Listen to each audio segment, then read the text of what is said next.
Where you at, mes amis? This is HD, the Harvest Disseminator, bringing you a review of the Hasbro Marvel Legends Crimson Dynamo Winter Soldier.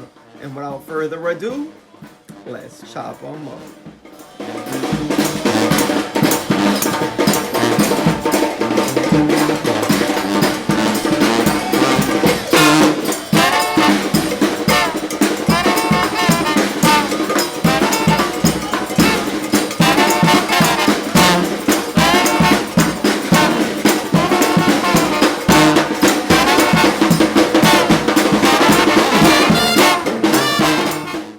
Taking a quick look at the packaging, you will get the Marvel logo here at the bottom.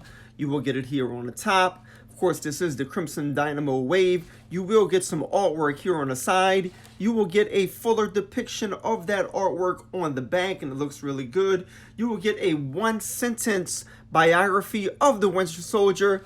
You will have the entire Crimson Dynamo Wave, which this is a part of the Black Widow MCU wave. So you have Taskmaster, Black Widow, Yelena Belova, Red Guardian, Winter Soldier, Crossbones, which we have already reviewed, and of course Spy Master. The Build-A-Figure looks dope. The same artwork's gonna be on both sides, y'all. At the bottom, you will get the barcode, and I actually picked this guy up at Walmart, and he was $1 cheaper than Crossbones. So boom, there he is. Let's get him out the packaging and see exactly what Bucky Barnes is all about. And here is Bucky Barnes out of the box. He's looking very suave. I do have a few issues with the guy. Before we get into it, please remember, if you haven't already, please subscribe, hit the notification bell, give the video a like.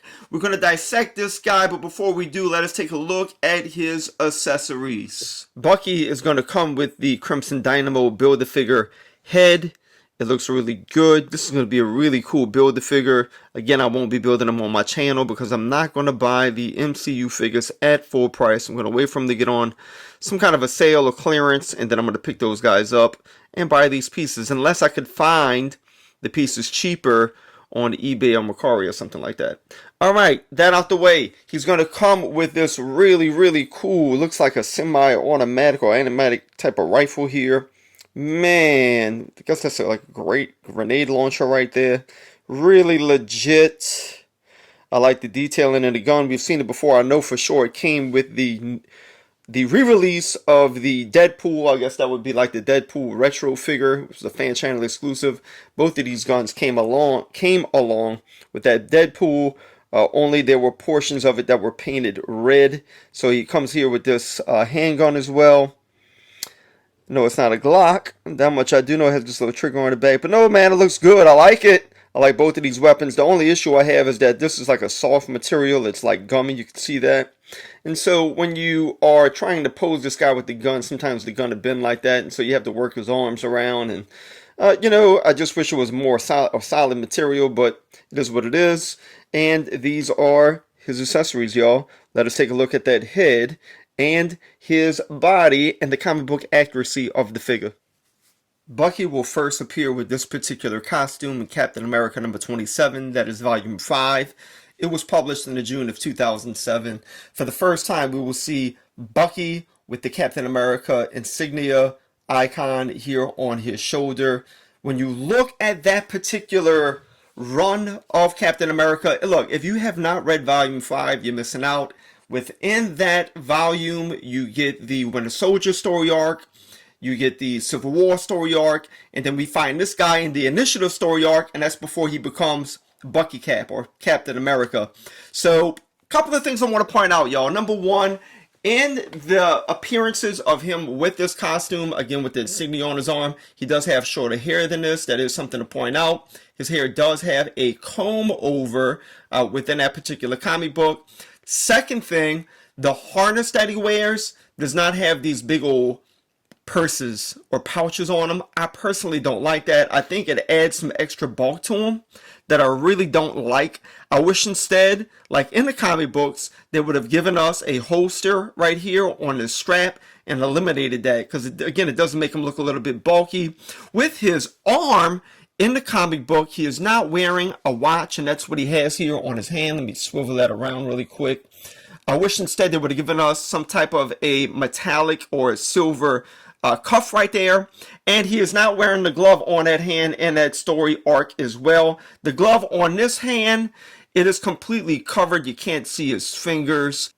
In that story arc, he also obtains Captain America's shield. Of course, he has to fight Black Widow for it. He did not come with a shield. You can get a shield from one of your Captain Americas and just stick this on this guy. However, you know, that's not a big problem. If you don't have a Captain America, then I see how it could be an issue. Maybe they should have included the shield. I'm not positive, but he does use Cap's shield in the initiative. So that is my analysis of the figure in terms of comic book accuracy. Again, if I could change anything, y'all, it would have been he would have had shorter hair. He wouldn't have been wearing his watch. He wouldn't have been wearing this particular glove right here. The other one, you know, I can get over that, you know, that his fingers are showing. But I definitely want to put these pouches on there. And I would have put a holster there on his chest to make him look a little bit more slender. Now let us take a look at the head sculpt for what it is right now. Personally, I think it's all right, man. It looks pretty good. Here, I got it focused. He is wearing a mask right there. That is looking really good. Of course, that's going to be sculpted into his face. You can't take that off. Facial expression seems to be all right. You can see his eyes. They're not all white like the previous releases of Bucky, because in those releases, you know, he is portraying a Bucky where his eyes are all white, but you can actually see his eyes in the comic book. With the hair, it is flowing. You have these two ribbons of hair coming over his face. It is kind of longer. You have a brown and a light brown wash throughout the hair, which looks pretty good. So the head sculpt is good, not comic book accurate, but it does look good. I like the paint here on his arm. The arm came out pretty nice, y'all. He is wearing a watch. In the hinge here, you do have the ridges sculpted into it, which looks really good. He is wearing this harness right here. I do want to point out that it is a different color brown from the other accessories that come along with him, which I'm alright. That's no problem. But like I pointed out, I wish it did have a holster instead of these purses right here. With the other arm, you have a blue that's just going to be the same color of his main outfit here. With his chest and back, you do have a light blue wash throughout. That looks really good. So this arm doesn't have it. However, he is wearing a glove right here. You do have wrinkling in the plastic right there, which looks really nice. With the bottom part of the figure, all of this is a reuse. We first saw it with Eric Killmonger. Then we saw it with the 80 years Captain America. So that's where he's going to get this belt from with all of these utilities. That's where he's going to get the holster for his banana clips. The pants are an absolute reuse. And of course the boots, because the boots are connected. You can't swivel those boots at all. So that is his head and body sculpt. Now let us take a look at his articulation. Bucky can look up this far. He can look up. That's going to be infringed upon by this long plastic hair, of course, but he can look up. He can look this far down. You will get all around head movement with his head on the ball joint. You can get a little bit of pivoting as well. With the arms, they go all the way around. You will have upper bicep swivel, a double jointed elbow. You will have a swivel here at his wrist, which also has a hinge that goes up and down. He can crunch down that far. He can crunch back that far back. He will have an all-around waist swivel. You can get him to do a split out that far. He doesn't have upper thigh cut. He has a double jointed knee. He will not have a boot swivel, nor did Punisher or Eric Killmonger, but he does have pivoting here at his ankles. His feet can go that far up, that far down. And you will have peg holes at the bottom of his feet. And I didn't point this out, but I do, as with the other figures, I like this detail here at the bottom of his boots. Looks real nice. And in the blue trousers, Bucky Barnes is going to stand in at roughly 6.5 inches. And here's Bucky scaled next to Sam and Sharon Carter. And we desperately need a release from Hasbro of the Falcon. We have an MCU figure. I'm referring to a comic book figure of the Falcon. We just got some wings that could be used in that particular figure from the Vulture. So I'm hoping with the release of the MCU show that we will get a Hasbro updated Marvel Legends Falcon sometime soon. And here he is scaled next to the 80 years cap and the Bucky cap. And it seems as though he shrank a little bit when he became Captain America, because he is a tad bit shorter and not as bulkier as this iteration of Bucky as the Winter Soldier. Here he is next to the fan channel exclusive Punisher and the Dynamo Wave Crossbones, which I've reviewed this figure already. They're part of the same wave here.